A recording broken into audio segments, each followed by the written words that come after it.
15,000 people turned out for the March for Australia rally here in Sydney. I honestly didn't expect this. I thought the nationwide anti-immigration rallies at the end of August would come and go, just a one-off protest. But not long after, an even larger national anti-immigration march broke out again. Tens of thousands of Australians took to the streets, holding signs, "End mass immigration. Immigrants are about to replace Australians." Some flyers even target the Indian community, claiming that over the next 5 years, more Indians will come to Australia than the total number of Greeks and Italians who arrived in an entire century. Chinese people walking down the street could be shouted at, "Go back to China," by strangers at any time. And it's not just Australians. Many Australian Chinese have also joined the anti-immigration march. Quality migration, not quantity migration. Some Australians say being anti-immigration isn't racism. Others are blunt about it and openly throw out white supremacist ideas. We're not a racist country. Are you racist? Yeah, we're racist. We're proud of who we are. This land was built by white Australians.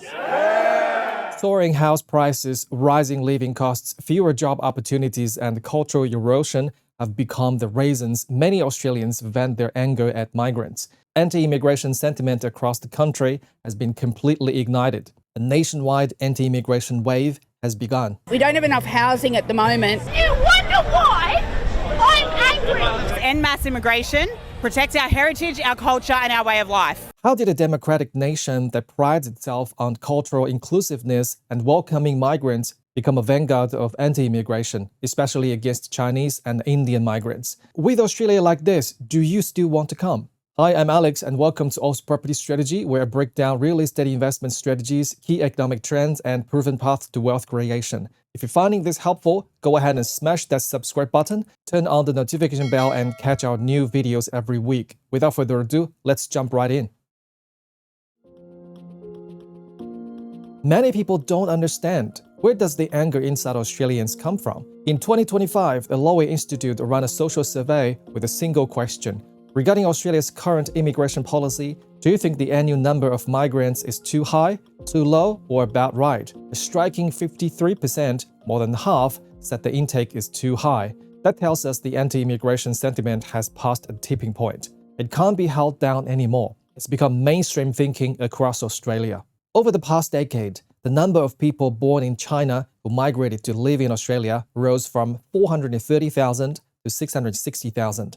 Up 51%. It hasn't grown as fast as the Indian-born population, but by country ranking, Chinese migrants still sit in the top 3. Hostility toward Chinese people peaked during the pandemic. After that, as China's economy slowed and India gathered strength, Australia leaned toward India, signed multiple bilateral trade deals, and gradually shifted its focus to the Indian community. In 2014, 410 Indian-born migrants were living in Australia. By then, Indians had already gained a foothold, growing in influence, but still seen as manageable. By 2019, that number jumped to 660,000. At the 2021 census, the Indian-born population officially surpassed the Chinese-born, becoming the largest overseas-born group after the British. By 2023, the Indian-born community reached 845,000 and rose again to 916,000 by mid-2024.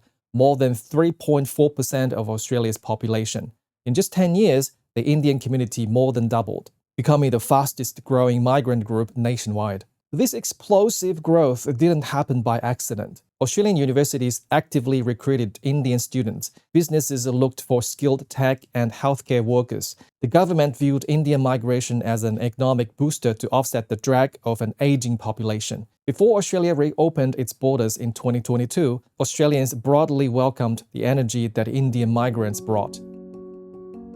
On the last weekend of August 2025 and the second weekend of October, the March for Australia organized rallies across the country, from Sydney CBD to the streets of Perth and Hobart. Demonstrators called for an end to mass immigration. Banners and chants targeted Indians in particular. Some participants were linked to neo-Nazi and white supremacist groups. Counter-protesters got together quickly and marched at the same time. The police reported violent clashes in several cities.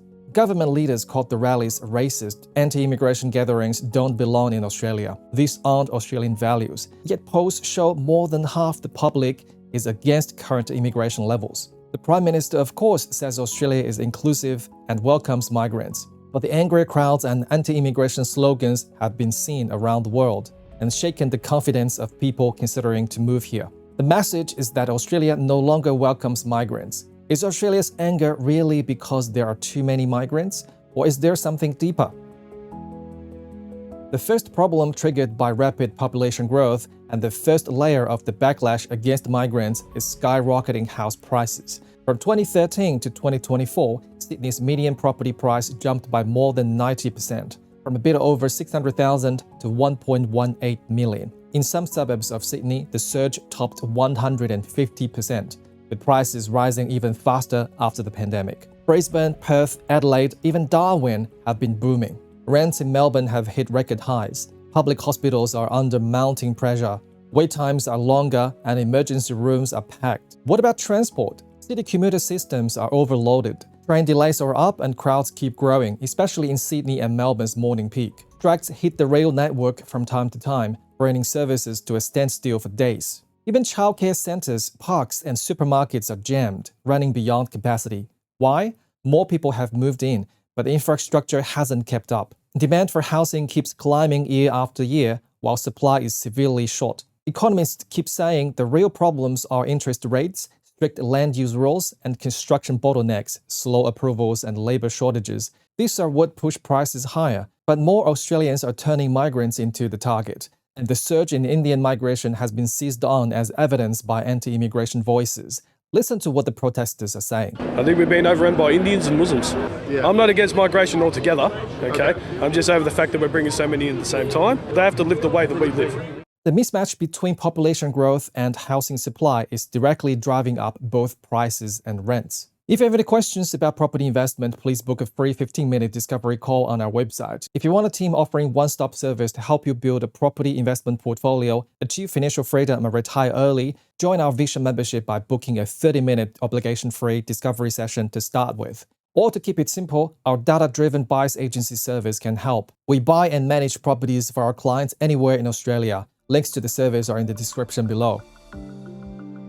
Many local Australians feel the workplace has become noticeably more competitive. Job growth is slowing, yet more people are looking for work. New migrants enter the labor market and compete alongside locals for interviews, trial roles, and promotions. For those already stuck in place at work, the moment a company announces a hiring freeze or headcount cuts, that sense of being squeezed expands fast. The opportunities ahead haven't increased, but the rivals behind you are multiplying. When the queue for a job stretches longer and the number of resumes for the same role doubles, it's natural that many point the finger at migrants, believing outsiders have raised the bar. Even if the real causes are more complex, emotionally, that instinctive reaction forms first. Once people feel threatened, they slip into a defensive posture, anxious about losing the job they have, fearful there will be no openings in the future, and then channel frustration and hostility toward a visible minority. The more often this chain of emotions is triggered, the more it accumulates and hardens into confrontation. It's really not hard to see why some locals choose to march and voice an anti-immigration demand.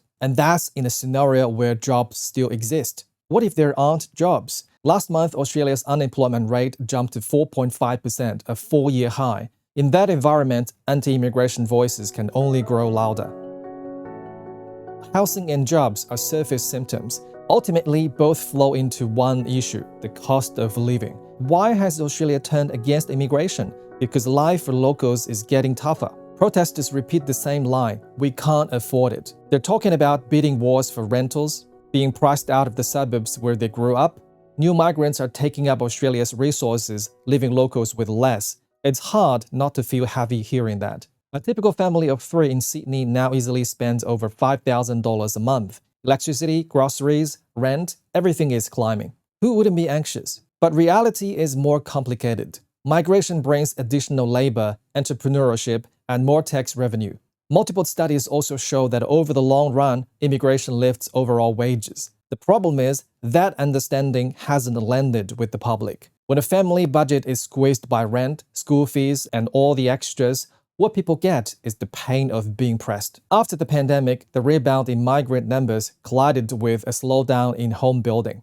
The national rent vacancy rate fell below 1%. On the supply side, the brakes were on. On the demand side, the outcome? Rising rents, dwindling available listings, and public services under strain across the board. Beyond economics, there's a deeper fear: cultural invasion. There are more and more Indian grocery stores, Hindu temples, and Diwali celebrations. Streets that used to be quiet now blast Indian music every evening, and a pile of Indian festivals has appeared out of nowhere. In many Australians' eyes, this isn't cultural integration, it's a signal of cultural invasion. Lively videos on social media of Indian weddings or cricket celebrations are twisted into proof that India is taking over Australia. A flyer compares the number of Indians arriving in 5 years with Greeks and Italians over an entire century, warning that Australians will be replaced. Every line carries a whiff of conspiracy. As the Indian community grows, Indian Australians are stepping onto the political stage. The two major parties are scrambling to win Indian Australian voters. Some Australians, without evidence, accuse migrants of potentially shifting elections and steering policy in Australia. When this suspicion stacks on top of economic unease, people will reduce every complex issue to a single slogan: stop mass immigration. Why aren't Australians afraid of a cultural invasion from Chinese people? Because at most, the Chinese celebrates Lunar New Year and is not even unique to Chinese alone. The one thing that's really seen as a Chinese culture with the widest impact, the bit that changes local communities, is probably the aunties doing plaza dancing. But even that cultural intensity can't compare with India's. Australians' view of Indians and Chinese have been completely different at different times. Another Lowy Institute survey in 2025 measured how welcome other countries are in Australia. New Zealand ranked the highest at 85, followed by Japan at 76. India's favorability fell sharply after the pandemic, from 65 down to 51 now. China's favorability dropped to a freezing 32 during the period of bilateral friction in the pandemic. Back then, 1 in 3 Chinese people in Australia experienced racial discrimination. This happens every day in Australia. In recent years, favorability toward China has edged up to 37, but the situation hasn't improved much. The top puppy gets cut. Now it's India's turn. India and China sit near the bottom of the rankings, only slightly better than Russia and North Korea. This explains why today's anti-immigration wave is aimed at Indian and Chinese migrants, because there are so many of them. In response to the two waves of large-scale anti-immigration rallies, Australia's official stance was swift and clear. Cultural diversity is Australia's core strength. Police stepped up protections for temples and community centres. Both major parties issued a joint statement emphasizing the value of migrant cultures. Canberra reaffirmed migration targets and made it clear that extremists won't dictate policy. The Indian government asked Australia to ensure the safety of Indian citizens. Despite the protests, diplomatic and economic ties between the two countries remain stable. And Australia's relationship with China has also eased somewhat in recent years. At least business has more or less returned to normal. Australians aren't only concerned about immigration, they're also asking what kind of country Australia will become. Whenever the economy is weak, living standards fall, jobs are hard to find, and lifestyles and culture are forced to change, immigrants get the blame. These all become reasons to oppose immigration. If the anti-immigration sentiment keeps rising, the government really could make major policy shifts, because if it doesn't, it may not win the next election. History offers too many examples showing that when a society suffers a deep sense of defeat, minority groups become the targets for venting. The phenomenon of mass immigration in the short time, rising rents, and rising house prices is playing out across the major countries of the world. From the United States to Europe, populists often pin economic problems on migrants. But Australia's anti-immigration wave only represents part of the country. Chinese and Indian restaurants are thriving. Cricket brings fans of different backgrounds together. Chinese and Indian origin entrepreneurs are advancing on the frontiers of innovation. Friendships, marriages, and business weave cultures together. No protest can tear that apart. A significant share of Australians support diversity, and they recognize the contribution that students, professionals, and families make to the economy. The real question is whether the country has prepared for the scale of migration. Are housing, healthcare, and transport expanding fast enough to welcome newcomers without pushing locals aside? When infrastructure's legs and policy fails, frustration just keeps piling up, and law-abiding migrants become the easiest targets. Yet migrants arrive in Australia through legal pathways, looking for the chance to change their lives that Australia offers. Many Australians believe that as long as immigration stops, everything will get better. So under what conditions would Australia no longer need immigrants? When Australia can train enough experts in every field on their own, manage the economy well, raise living standards, and there's a strong prime minister appearing, one who won't be morally blackmailed. Look at what this member of the European Parliament from Poland says. Look at the streets in Poland, and we can be called populists, nationalists, racists. I don't care. I care about my family and about my country. The lowest unemployment in European Union is Poland. The highest GDP after COVID in European Union is Poland. One of the lowest debts in European Union is Poland. So don't give us this rubbish about the need of educated immigration, as we heard yesterday. We don't need your doctors. We don't need your engineers. Take them all and pay for them. Learn from Poland. Be like Poland. Thank you very much. Nothing shown in that video is something Australia can achieve right now. Will Australia move in that direction?